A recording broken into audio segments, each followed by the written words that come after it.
Assalamualaikum warahmatullahi wabarakatuh. Bertemu lagi bersama gua Mahathir Muhammad kali ini di podcast Sabi. Sahabat bicara, semua kita bahas di sini.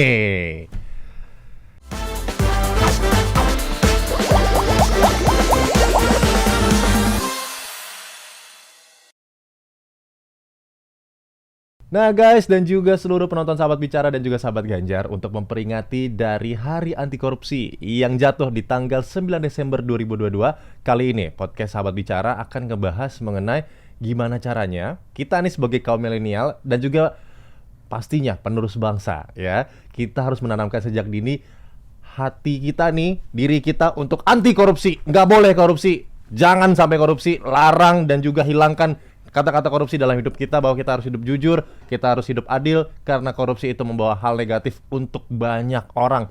Kali ini kita akan ngebahas mengenai gimana caranya kita menanamkan diri kita sejak dini ya, bahkan sejak sekolah. Bahkan untuk gue pribadi nih, untuk pelajaran gue adalah gimana caranya dari gue sekarang ketika gue bekerja, karena hal-hal kecil itu bisa dilakukan korupsi. Korupsinya bisa apa aja, selain uang tuh banyak loh. Ada korupsi waktu, ada juga korupsi pikiran, ada juga korupsi yang lain-lain gitu, ada korupsi hati. Kita harus hindarin itu, apalagi khususnya korupsi uang. Karena kenapa? Korupsi itu sangat mempengaruhi dari perkembangan suatu negara loh ya. Salah satunya, contohnya nih ya, nanti contohnya kita akan ngebahas masalah lebih spesifik sama narasumber kita. Tapi kalau korupsi itu sebenarnya, tindakan-tindakan korupsi ini membawa hal negatif dan buruk untuk negara tersebut. Yang pertama adalah korupsi itu mengakibatkan melambatnya pertumbuhan ekonomi dalam negara tersebut. Pastinya pertumbuhan ekonominya untuk membangun suatu infrastruktur untuk bangsanya, untuk negaranya. Jadi bangsanya atau warganya jadi nggak bisa nikmatin lagi karena adanya korupsi. Yang kedua adalah nilai investasi dan juga mempengaruhi investasi di negaranya tersebut, dan juga mempengaruhi kemiskinan di negaranya. Jadi please guys, yang nonton podcast ini, kita harus benar-benar nonton bagaimana cara kita menumbuhkan rasa anti korupsi dari sejak dini. Tanpa berlama-lama, kita punya narasumber yang kita akan bahas mengenai kegiatan-kegiatan apa yang sudah dilakukan, dan juga bagaimana cara menumbuhkan rasa anti korupsi, dan juga apa sih sebenarnya korupsi. Korupsi itu ada apa aja sih tipe-tipenya ya. Kita langsung aja dengan narasumber kita. Dia ini selaku dosen, nah, dan juga beliau ini sudah banyak program-program ya mengenai anti korupsi. Nanti kita ngobrol-ngobrol, langsung aja kita punya narasumber kita, yaitu ada Bapak Muhammad Rizky Nur Kamrullah SOS MSI. Welcome to podcast Sahabat Bicara ya, Pak.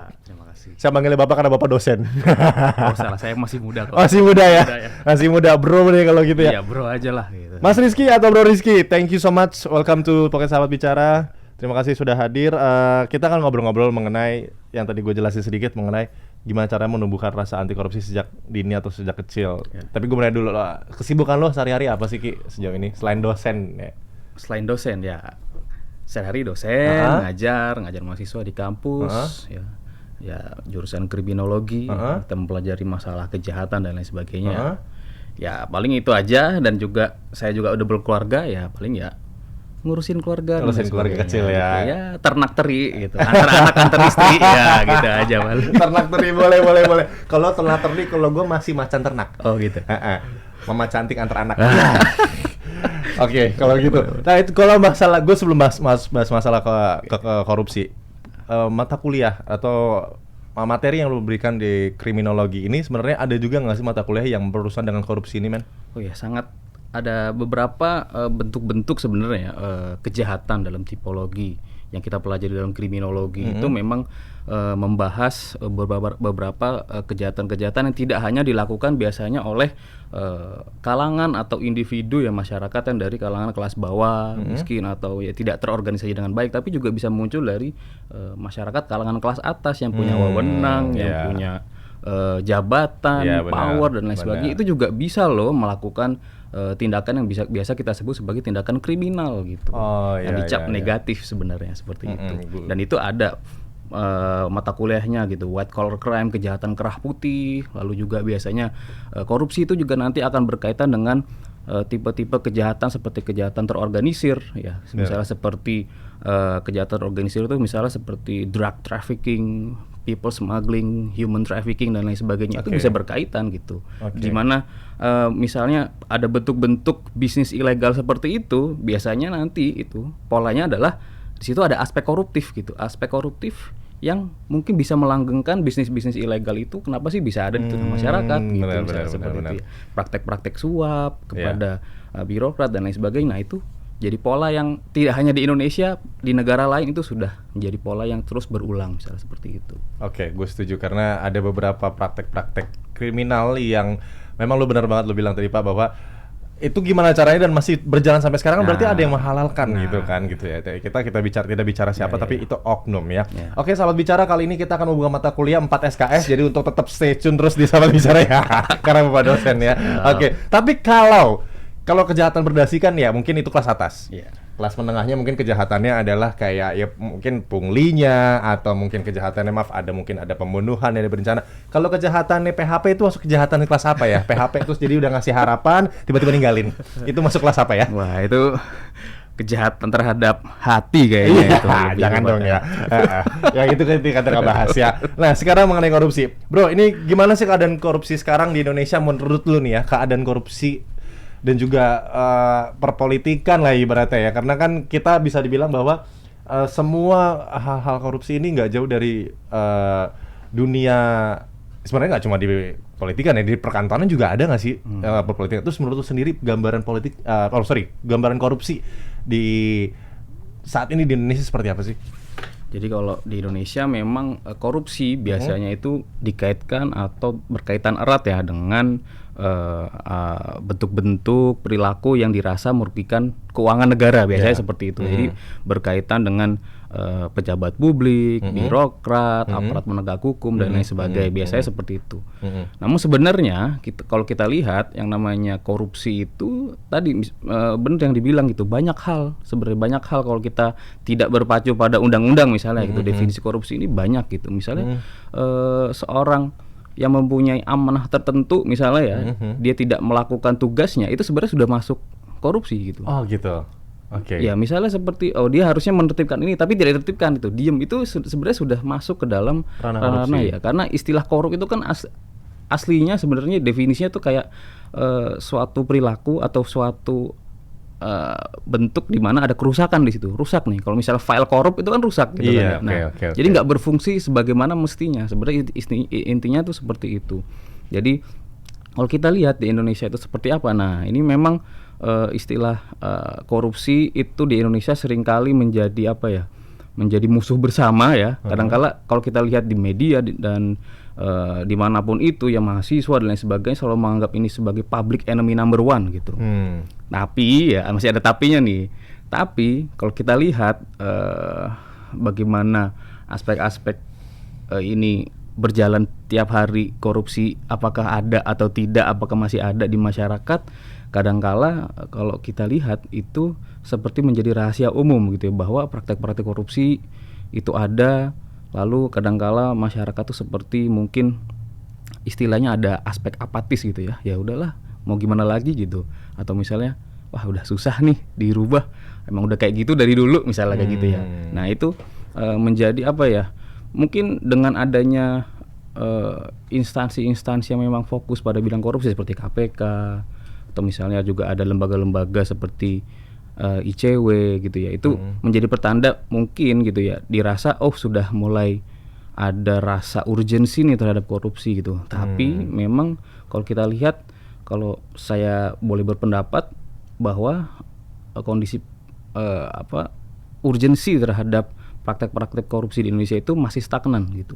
Oke, masih stagnan. Masih stagnan gitu. Meskipun ya tidak serame dulu ya. Kalau dulu pernah ada istilah kalau awal-awal KPK dibentuk itu kan ada misal cicak lawan buaya, versus buaya dan lain sebagainya, itu kan masih rame. Ya, memang tidak serame dulu begitu ya. Nah, ini sebenarnya ketidakramaian seperti dulu ini bisa menjadi pertanda bahwa mungkin ada aspek stagnansi nih gitu.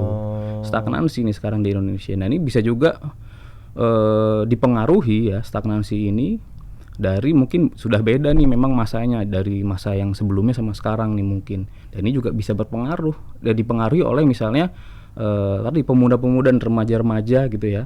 Mungkin dulu sangatlah perhatian nih dengan masalah korupsi, bahkan berani berpendapat, berani menentang dan lain sebagainya. Nah, kita lihat sekarang apakah masih seperti itu gitu. apakah sudah ada perubahan dengan misalnya budaya-budaya atau misalnya pergaulan sekarang yang sudah banyak mengalami perubahan. Misalnya sekarang sudah banyak anak muda itu aktif di dunia maya dan lain sebagainya. Nah itu mungkin bisa menjadi pengaruh terhadap apa yang saya bilang sebagai stagnansi ini. Tapi itu tetap harus mesti ditelusuri lagi gitu. Apakah memang yang namanya urgensi terhadap korupsi ini benar-benar stagnan gitu misalnya. Oke, jadi kalau bisa dibilang bahwa memang ada sedikit perubahan atau stagnansi yang dimana memang terjadi kemunduran dong berarti stagnan ini atau stay aja nih bisa dibilang. Sebenarnya dulu kalau bisa dibilang ya gue setuju banget cicak dan buaya itu heboh banget ya. Maksudnya penangkapan di sana di sini ini terjadi sedikit kemunduran. Kita tidak ngebahas masalah kinerjanya sebenarnya, tapi adalah yang kita bahas kali ini korupsi ini sebenarnya itu terjadi karena apa sih bro? Gitu biasanya. Kalau kata Bang Napi kan karena ada kesempatan katanya. Kejahatan bukan karena memang ada niat tapi karena ada kesempatan. Was lah gitu. Tapi kalau ini kenapa sih bro gitu loh? Jadi kalau kita lihat nih secara umum ya penyebab kejahatan itu banyak sekali ya faktor-faktornya gitu misalnya. Baik itu misalnya faktor lingkungan sosial misalnya dia berada dalam posisi struktur masyarakat yang miskin, masyarakat yang ada di bawah mungkin bisa melakukan kejahatan. Tapi kalau misalnya kita lihat tipologi kejahatan korupsi gitu ya, kita bandingkan apakah pelakunya bisa kita bilang alasannya adalah masalah ekonomi misalnya. Toh mereka adalah orang-orang yang jabatannya tinggi atau misalnya memiliki status terhormat di masyarakat yang nggak mungkin mereka jatuh miskin, jadi nggak mungkin lah mereka terpaksa melakukan korupsi. Nah, biasanya memang pada akhirnya gitu ya yang bisa memunculkan tindakan-tindakan koruptif di instansi tertentu ya, di organisasi tertentu misalnya seperti itu adalah ada istilahnya itu budaya instansi atau budaya organisasi kalau saya bilang sekarang gitu ya. Misalnya ada buku ya yang ditulis oleh dosen saya juga Profesor Muhammad Mustafa itu judulnya Kleptokrasi.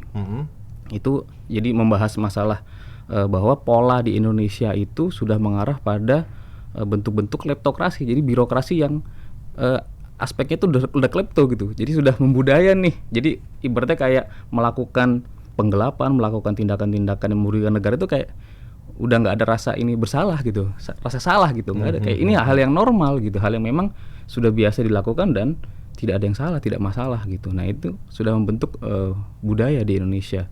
Sehingga misalnya tadi, anak muda misalnya ya masuk ke dalam suatu organisasi yang mungkin terkenal ya banyak praktek-praktek yang tidak benar, dia memiliki idealisme. Nah mungkin jika dia masuk ke organisasi itu ya, lalu juga dia terpengaruh oleh budaya-budaya itu, mungkin idealismenya bisa hilang gitu. Jadi kalau misalnya kita bilang ada kesempatan dan lain sebagainya, nah ya intinya adalah yang namanya kesempatan untuk melakukan kejahatan itu bisa ada dan bisa juga diadakan sebenarnya gitu ya. Apalagi misalnya kejahatan yang dilakukan oleh orang-orang yang memang memiliki jabatan, memiliki wewenang atau memiliki power gitu.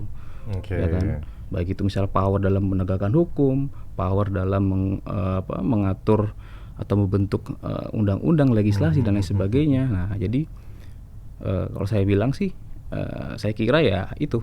Jadi ada kultur yang sampai saat ini masih belum bisa sepenuhnya ya dikikis dengan apa yang telah dilakukan oleh pemerintah sampai saat ini gitu ya, dengan berbagai macam upaya-upaya pencegahannya begitu. Seperti itu. Upaya pencegahannya memang harus lebih ditingkatkan lagi ya sebenarnya. Nah, mengenai masalah dan juga upaya pencegahannya. Kalau lo sendiri nih ya sebenarnya anak muda nih kayak kita, karena kan lu pribadi, gue pribadi, kita nggak ada yang tahu, atau para penonton sahabat bicara yang lagi nonton nih generasi milenial, zennial ya gitu ya, Gen Z nih ya kan. Who knows yang besok ternyata kita bisa menduduki bangku-bangku untuk terus meneruskan mimpi Indonesia gitu ya. Kita bisa menjadi pemimpin negara, kita bisa menjadi pemimpin daerah. Dari kapan men? Dan harus bagaimana kita menumbuhkan rasa anti korupsi sama anak-anak muda, bahkan dari sejak umur berapa, usia berapa sih gitu? Karena usia kita nih sebenarnya belum bilang terlambat gitu ya. Jadi dari kapan gitu loh kita harus tanemin men? Jadi sebenarnya mungkin gue pengen mengusulkan sesuatu yang mungkin kita lihat dari perspektif yang berbeda ya. Kalau kita lihat, kalau kita lihat anak muda ya, anak-anak sebenarnya mereka itu lebih cenderung ya, karena pendidikan yang masih awal gitu. Kita selalu menanamkan hal-hal yang baik ya di dalam diri pemuda-pemuda itu. Biasanya namanya pemuda itu kan punya idealisme gitu ya kan. Jadi kalau kita lihat penanaman anti korupsi misalnya berikan kepada remaja atau pemuda itu tidak begitu sulit sebenarnya gitu. Tidak begitu sulit karena mereka ya tadi masih mungkin istilahnya ya apa kalau misal agak-agak sini sedikit tuh begitu naif ya, begitu idealis ya dan lain sebagainya gitu ya. Sehingga sebenarnya tidak terlalu susah gitu. Yang menjadi tantangan dan menjadi permasalahan itu nanti apakah tadi setelah mereka nanti selesai menjadi remaja gitu, memiliki suatu wewenang, memiliki nanti ya menjadi penerus-penerus bangsa, apakah mereka akan bisa mempertahankan idealisme itu. Sehingga pada akhirnya tidak bisa pada akhirnya usaha-usaha untuk menanamkan rasa anti korupsi di kalangan pemuda dan remaja itu tidak sampai dengan menanamkannya saja, tapi harus berani atau bisa membuat mereka juga aktif dalam upaya-upaya mencegah korupsi gitu. Misalnya dengan mungkin kalau pernah dengar istilah whistleblower dalam urusan-urusan kejahatan gitu. Jadi bukan hanya tidak menjadikan diri itu tidak melakukan korupsi saja, tapi jika dia melihat ada korupsi di situ, apa yang dilakukan? Apakah diam saja, tutup mulut, atau dia berani melaporkan? Karena tadi melaporkan atau misalnya berusaha untuk aktif bereaksi terhadap suatu kejahatan, termasuk salah satunya misalnya kejahatan korupsi itu dibutuhkan keberanian cukup besar. Benar. Nggak gampang gitu, ya kan? Misalnya dalam satu organisasi atau institusi tertentu ya, misalnya ini baru masuk nih ya, sebagai anak muda baru masuk jadi contohnya misalnya pegawai negeri gitu kan ya, di institusi yang dia baru juga ada di situ gitu kan. Setelah dia masuk, awalnya dia punya idealisme dan lain sebagainya. Setelah dia masuk, dia melihat hal-hal yang mungkin tidak sesuai. Apa yang dilakukan? Apakah dia diam saja? Meskipun dia mungkin tidak akan melakukan praktek-praktek korupsi, apakah dia diam saja? Atau dia berani untuk istilahnya adalah melawan atau misalnya melakukan perubahan-perubahan. Nah itu yang juga harus ditanamkan gitu. Nah ini bisa ditanamkan sejak muda atau sejak remaja ya, bahwa tidak cukup menjadikan diri kita ini tidak koruptif, tapi juga harus berani ya tadi. Harus ada aspek-aspek whistleblowing tadi, bisa menjadi sebagai whistleblower gitu, menjadikan diri ini sebagai whistleblower untuk apa yang misalnya di masyarakat itu dirasa tidak benar atau salah, misalnya seperti itu. Oke, jadi memang untuk sahabat bicara sebenarnya memang ada ketakutan. Gue pribadi pun ada ketakutan sebenarnya ketika gue melihat ada tindakan korupsi, terus gue harus kemana, gue harus ngapain, siapa yang merotek gue nih? Itu menurut lo sendiri seperti apa? Maksudnya ada nggak lembaga-lembaga yang mungkin atau KPK-nya sendiri mungkin bisa memprotek orang-orang yang melaporkan dari korupsi itu sendiri, gimana bro? Karena ini hal penting banget tuh, karena kalau lo tadi bilang dari kecil idealis sudah ada, tapi ketika dia udah besar masuk instansi, udah mulai bekerja, atau dia melihat yang seperti itu, dia ngerasa takut gitu loh. Gua karir gua nih, gua ntar diapa-apain nih gitu. Dimusuhin segala macam. Itu gimana menurut lo? Harus langkah apa yang dilakukan oleh kita nih dari kaum muda nih ketika nanti next kita udah bekerja, harus apa yang dilakukan gitu, men? Jadi mau tidak mau ya, tadi kalau misalnya kita berkaitan dengan berani ngelaporin atau enggak ya, whistleblower itu pada akhirnya memang harus ada suatu sistem sebenarnya ya. Sistem di mana whistleblower ini ya sebagai saksi atas suatu tindakan kriminal misalnya seperti itu mendapatkan perlindungan. Nah di Indonesia itu memang sebenarnya sudah ada lembaga gitu, lembaga LPSK misalnya, lembaga perlindungan saksi dan korban yang sebenarnya ya memiliki peran untuk tadi misalnya ada saksi akan kejahatan tertentu yang memang sensitif ya, yang bersifat terorganisir dan lain sebagainya, sehingga dia membutuhkan perlindungan gitu. Karena di saat dia mengungkapkan suatu fenomena kejahatan atau kriminalitas itu nyawanya terancam gitu ya. Misalnya. Nah, itu butuh juga perlindungan. Nah, itu juga bisa mendukung di mana nanti misal semangat anti korupsi sudah tertanam.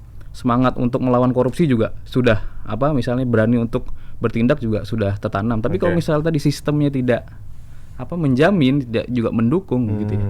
Nah itu juga mungkin bisa menjadi satu tantangan. Nah ini tinggal ibaratnya tuh tinggal kondisi lingkungan sistem yang juga memberikan jaminan bahwa kalau gua ngelaporin ini, gua juga dapat jaminan keamanan nih gitu. Dapat jaminan bahwa gua nggak diapa-apain nih gitu. Nah, itu juga menjadi penting sebenarnya gitu ya. Karena ya nggak cuman pada akhirnya ya kita sebagai manusia kadang-kala ya, apalagi kalau sudah dewasa ya, nggak cuman berani-berani aja, kadang-kala kan bersifat rasional juga nih. Wah, ntar kalau gua ngomong gini, siapa yang mau bantuin gua? Emang siapa? Ada yang peduli kah? Gitu kan? Nah, kan itu juga menjadi apa ya? Menjadi suatu permasalahan kadang-kala untuk menghadapi tipe-tipe kriminalitas yang seperti korupsi, kejahatan terorganisir dan lain sebagainya, misal seperti itu. Oke. Dan gue minta tanggapan lo mengenai penanaman kepada kita nih dari usia dini tentang sekolah atau kurikulum belajar anti korupsi. Menurut lo sebagai pakar nih ya, gue bilang pakar khususnya di kriminologi, ini gimana nih kalau ada kegiatan atau kurikulum anti korupsi dari sejak dini, dari mungkin sekolah ya, mungkin minimal SMP lah gitu. Menurut lo gimana? Sebenarnya ya kalau kita lihat sebenarnya mudah sih, kita mungkin bisa kita gunakan satu kurikulum yang khusus nih bahas korupsi dan lain sebagainya agar ini menjadi apa ya, urgensi sejak dini misalnya seperti itu. Tapi sebenarnya menanamkan anti korupsi itu semudah untuk menanamkan anak-anak atau misalnya pemuda-pemuda itu untuk jujur dalam berbagai hal gitu misalnya. Ya gampang misalnya janganlah mencontek begitu ya misalnya. Kalau misalnya ada tugas dikerjain, jangan tidak dikerjain gitu kan. Misalnya kalau ya sekolah ya jangan bolos sekolah. Sebenarnya semudah itu sebenarnya. Itu menjadi cerminan untuk pribadi, misal pribadi pemuda itu. Nah, tadi memang pada akhirnya juga selain ada aspek-aspek itu juga butuh adanya mungkin ya untuk menjaga, misalnya kita ingin melakukan perubahan dalam suatu masyarakat, memang harus ada maintenance, bagaimana kita memaintain urgensi itu, urgensi akan suatu hal yang memang dianggap masalah di masyarakat itu harus terus dicanangkan atau ditanamkan misalnya gitu. Nah, memang butuh sih sebenarnya di saat misalnya pemuda-pemuda itu di sekolah dan lain sebagainya, atau bahkan mungkin di lingkungan keluarganya, bahkan di lingkungan masyarakatnya juga sebenarnya ya, bahwa kita berikan pemahaman-pemahaman bahwa korupsi ini punya dampak loh, punya dampak yang mungkin nggak akan dirasakan secara langsung, tapi dampaknya itu berkepanjangan gitu, sistemik dan berkepanjangan misalnya seperti itu. Karena kadang-kala kenapa sih kalau misalnya dibandingkan dengan kejahatan-kejahatan yang lain, misalnya kayak pembunuhan gitu ya, pembunuhan dan lain sebagainya, itu kadang-kala korupsi itu tadi selain menjadi public enemy number one, tapi kok kalau misal dibandingkan dengan kejahatan yang lain itu kok dirasa tidak tidak memunculkan urgensi selain kejahatan-kejahatan yang lain gitu. Kalau ada pembunuhan atau misalnya misal pemerkosaan dan lain sebagainya, heboh, semuanya heboh dan lain sebagainya. Apalagi misalnya dilakukan oleh orang yang pesohor dan lain sebagainya misalnya seperti itu. Nah, itu karena ya tadi memang dampak atau korban dari korupsi ini kan bukan satu orang saja sebenarnya. Dan itu juga nggak bisa didefinisikan sebenarnya korbannya, dibandingkan misalnya korban pembunuhan ada orang yang mati, ada korban gitu, yang ada korbannya, kekerasan ada yang luka-luka, gitu, ada yang pencopetan, ada yang kehilangan misalnya. Nah, kalau korupsi, apakah misalnya terjadi tindakan korupsi uang kita hilang?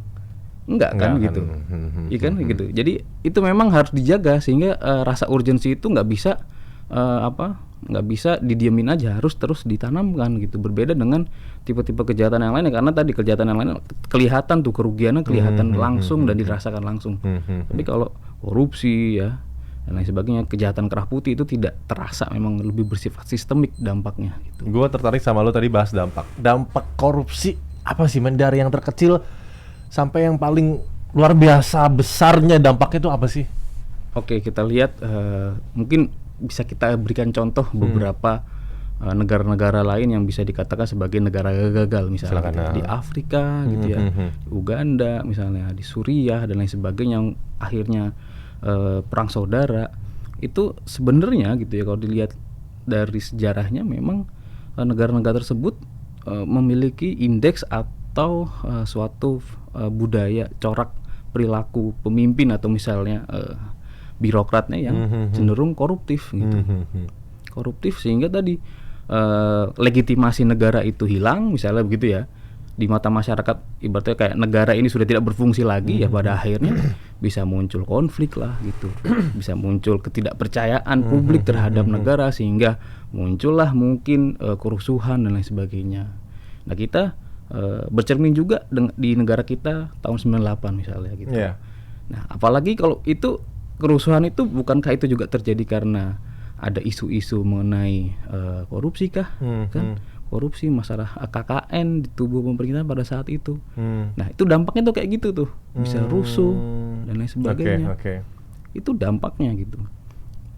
Oke, misalnya kita lihat lagi dampaknya secara sistemik pada saat ini misalnya gitu. Ini kan mungkin kalau masalah kerusuhan atau konflik horizontal, kita mungkin sekarang membayangkan masih agak jauh lah ya kalau kondisi sekarang seperti ini. Tapi yang bisa kita lihat adalah aspek koruptif ini, ya, koruptif misalnya yang dilakukan oleh pemerintah atau birokrat itu juga bisa menjadi lahan yang subur atau memunculkan lingkungan yang mudah bagi beberapa bentuk-bentuk kejahatan atau bentuk-bentuk kriminalitas untuk tumbuh subur di masyarakat. Misalnya seperti narkoba, ya, terus bisnis-bisnis ilegal kayak bisnis judi online, kan? Atau misalnya kayak human trafficking dan lain sebagainya, prostitusi dan lain sebagainya, misalnya seperti itu. Nah, kalau kita lihat di masyarakat paham bahwa itu ada gitu. Perbuatan-perbuatan ilegal itu ada. Lalu kenapa itu bisa terjadi misalnya gitu ya? Berarti kan ada sesuatu hal yang mungkin ketidakberfungsian dari negara yang sebenarnya bisa kita sebut sebagai koruptif gitu ya. Untuk tidak melakukan apa-apa, atau bahkan mungkin gitu ya, dalam beberapa di negara-negara tertentu biasanya itu juga ada pola misalnya di mana misalnya penegak hukum, ya, sistem peradilan pidana gitu. Ini nggak cuman polisi aja misalnya ya. Sistem peradilan pidana itu kan luas ya. Yang untuk menegakkan hukum itu, yang dimana seharusnya itu nemesis, ya, musuh dari kriminalitas atau pelaku tindak kejahatan, itu kadangkala tidak menjadi nemesis tapi malah bekerja sama. Itu menjadi ada hubungan saling menguntungkan di dalamnya. Jadi ada simbiosis mutualisme. Nah, ini kan berbahaya juga, berarti kan ada suatu sistem atau suatu pola di mana ternyata mungkin ya perbuatan atau suatu pola perilaku kejahatan itu ya mungkin ada terus ya, karena tadi gitu adanya mungkin istilahnya bukan istilah yang mungkin mendefinisikan secara tepat ya, tapi bisa kita bilang tanda kutip ya kayak terpelihara lah gitu ya. Terpelihara karena ya ada yang berkepentingan dan lain sebagainya. Tapi ini pola-pola di berbagai negara, tapi untuk apakah itu terjadi di Indonesia, nah itu memang perlu dikaji lagi. Dan memang juga pengkajian terhadap masalah-masalah kriminalitas itu biasanya memang selalu bergantung pada apakah ada penindakannya atau tidak begitu. Karena itu kan kepastian dari terjadinya suatu tindakan kriminal atau tindakan pidana itu kan ya dari adanya penindakan dan pemidanaan gitu. Minimal dalam tongkrongan atau kehidupan tuh sanksi sosial aja lah ya. Maksudnya kayak gini loh, lu nggak ngerjain tugas kayak dalam sekolah ya, ini kaum milenial ya atau Gen Z nih, yang tadi gue setuju banget dan gue suka banget nih. Jadi kayak minimal nggak ngerjain tugas itu adalah korupsi. Lu nggak masuk kelas itu udah tindakan salah satu korupsi. Curanrek lo ngambil korek teman lo nggak dibalikin, itu tindakan korupsi kawan. Jadi please lah, dari sekarang lo minimal kalau lo memang tidak bisa atau tidak berani lah ya untuk melaporkan segala sesuatu yang besar, minimal hal-hal kecil guys. Maksudnya kayak lo nggak masuk kelas parah lo, maksudnya kemarin ada tugas dan pelajarannya seru, jadi ada sanksi sosial buat temen yang kayak oh iya ya gitu, minimal kayak gitu. Jadi ya kita harus ditanamin gitu ya sebenarnya hal-hal sanksi sosial kecil-kecil kayak gitu ya. Nah, ini juga sebenarnya sesuai dengan program yang dibangun oleh Gubernur Jawa Tengah, yaitu Bapak Ganjar Pranowo. Karena kenapa? Hal-hal kecil ini memang harus ditanamkan sejak dini dan pastinya sejak kecil untuk para kita generasi-generasi penerus bangsa. Karena kenapa? Program ini juga sesuai dengan atau juga selaras dengan Komisi Pemberantasan Korupsi, dan ini juga sangat diapresiasi oleh Ketua KPK Republik Indonesia, yaitu Komjen Pol Firly Bahuri, ini saat menghadiri acara dari pembukaan Hari Anti Korupsi Sedunia atau Harkodia 2022 di Surabaya, yaitu Gubernur Jawa Tengah Ganjar Pranowo telah menginisiasi bupati atau wali kota se-Jawa Tengah untuk menerapkan kurikulum pendidikan anti korupsi di sekolah-sekolah. Hal itu mendapatkan tanggapan dari Ketua KPK Republik Indonesia Komjen Pol Firly Bahuri saat acara pembukaan anti korupsi. Disampaikan oleh Komjen Pol Firly Bahuri bahwa menyampaikan KPK sangat memang mendorong dalam rangka pendidikan sosialisasi kampanye anti korupsi.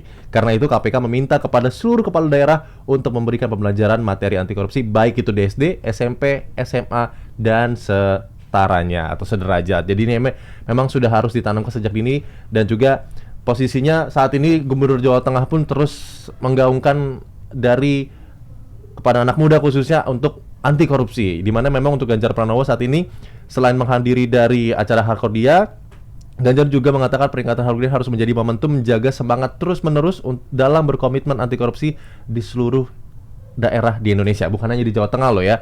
Selanjutnya juga Gubernur Jawa Tengah saat ini terus mendorong upaya pemberantasan korupsi terus dilakukan sampai tingkat kabupaten, kota maupun desa. Untuk saat ini di Jawa Tengah sudah ada 29 desa di 29 kabupaten atau kota yang masuk dalam penilaian anti korupsi oleh KPK Republik Indonesia.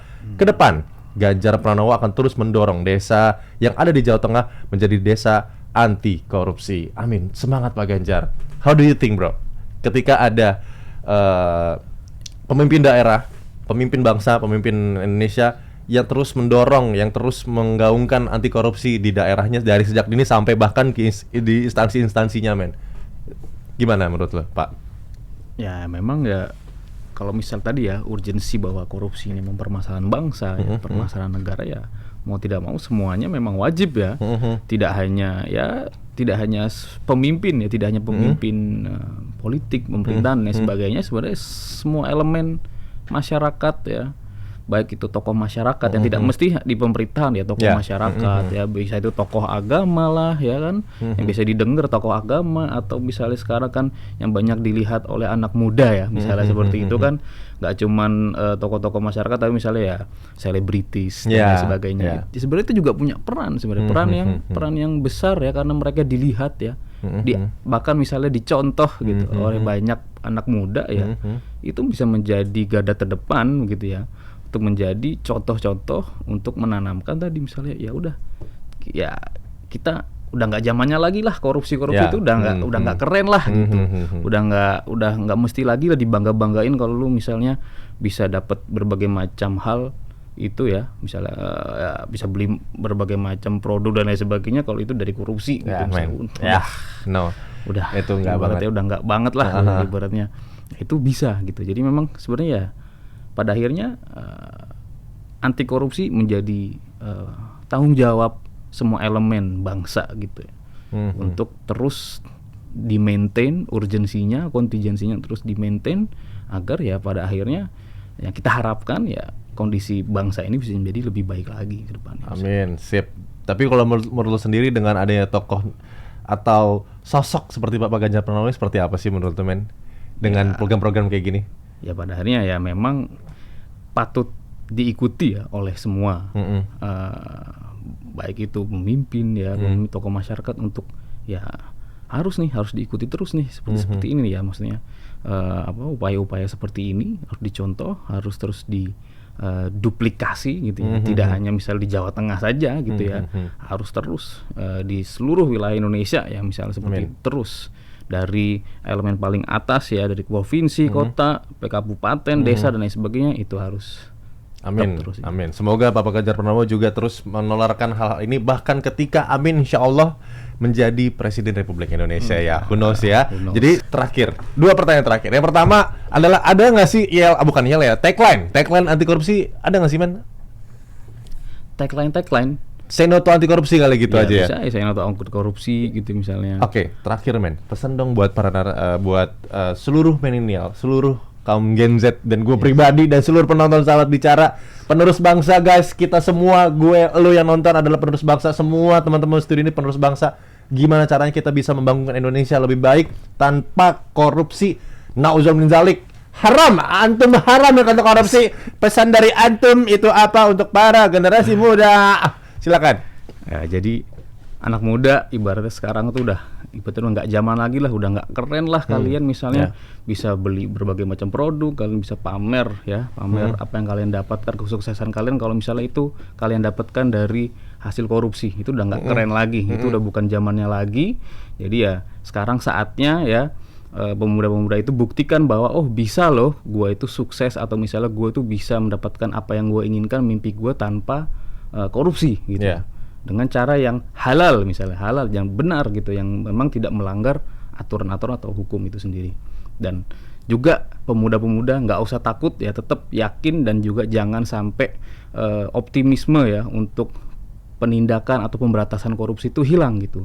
Jangan sampai ada di kepala kita itu muncul misalnya udahlah gitu, udah nggak bisa juga, udahlah nggak bakal berubah kayak gini. Nah itu jangan sampai seperti itu. Kita harus tetap optimis, harus terus terpupuk ya dalam diri kita bahwa ya yang namanya korupsi harus terus dilawan, harus terus menjadi permasalahan di masyarakat yang harus kita memberikan reaksi gitu, memberikan suatu ya ibaratnya setidaknya misalnya ya social punishment itu harus selalu ada, misalnya seperti itu. Oke, social punishment harus ada. Guys, kalau pesen dari gua, kalau kemarin dia bilang murah banget, sekarang sengsara banget, itu korupsi men ya. Jadi say no to korupsi, kita sama-sama nanti closingnya say no to korupsi bareng-bareng. Tapi sebelum itu, guys, thank you so much untuk seluruh sahabat bicara, sahabat Ganjar yang sudah hadir dan sudah nonton di podcast sahabat bicara untuk memperingati Hari Korupsi di tanggal 9 Desember 2022. Dengan podcast ini semoga menumbuhkan kesadaran kita semua untuk mengatakan say no to korupsi atau menghilangkan hal-hal kecil dari diri kita untuk melakukan hal korupsi apapun itu. Tadi banyak banget ya sebenarnya, ya kan, bolos sekolah, lu nggak ngerjain tugas, lu datang telat gitu ya. Juga kayak contoh mungkin lu menjanjikan seseorang sesuatu tapi lu nggak ditepatin, itu juga hal-hal korupsi. Jadi tolong tinggalkan mulai dari sekarang, say no to korupsi. Oke, thank you so much. Tapi jangan lupa sekali lagi untuk pantengin dari podcast Sahabat Bicara yang selalu hadir di Selasa dan Kamis. Dan kalau juga dari podcast ini pastinya sangat bermanfaat untuk Anda, jangan lupa bunyikan loncengnya dan juga subscribe. Dan jangan lupa mau merchandise keren kayak gue nih, kece banget ya kan. Jadi pakai kaos, nyantai, ngobrol, pakai bomber ya kan, mau keliling-keliling juga sambil nongkrong, kece ya kan. Silakan langsung aja kunjungi dari official store kita yang ada di beberapa marketplace dan juga ada di beberapa online shop. Yang di atas ini nih bisa dilihat ya, ada di Tokopedia dan di Shopee, semua merchandise-nya lengkap. Dan juga jangan lupa untuk follow dari media sosial kita, karena banyak sekali kegiatan-kegiatan Sahabat Ganjar yang akan hadir di kota-kota Anda di seluruh Indonesia. Silakan follow Instagramnya di Sahabat Ganjar 2024, Twitternya itu Sahabat Ganjar ID, dan juga Facebooknya Sahabat Ganjar Fans. Oke guys, kalau gitu jangan lupa untuk terus mantengin podcast Sahabat Bicara. Kita sudah di penghujung acara. Thank you so much sekali lagi kepada Bapak Rizky. Guys, tepuk tangan dulu dong. Semoga dari Bapak Rizky ini bisa memberikan nilai-nilai anti korupsi kepada anak-anak muda. So, kita closing. Saya Mahathir Muhammad. Nanti pas terakhir kita bilangnya sama-sama say no to korupsi. Oke, siap Rizky ya. Kalau gitu saya sebagai host Mahathir Muhammad dan narasumber kece saya Rizky. Sama-sama kita bilang 1, 2, 3. Say no to korupsi. Sampai bertemu di Sahabat Bicara selanjutnya. Dadah. Clear, thank you so much. Sorry Kak Rian agak ngelur karena pembahasan korupsi itu panjang men gitu. Panjangan ya? Nggak apa-apa tapi pas. Maksud gue gini, ini masih agak pas gitu. Tapi memang harus dijelasin sedetail itu sih, karena kalau lu coba kayak korupsi ini kayaknya orang nggak akan sadar gitu. Jadi detail ini oke sih, mantap. Thank you banget Rizky Ma bro. Siap. Penjelasannya kayak Pak dosen banget sih, ngerti gak sih gue? Dapat. Bisa kayak dosen batu bisa.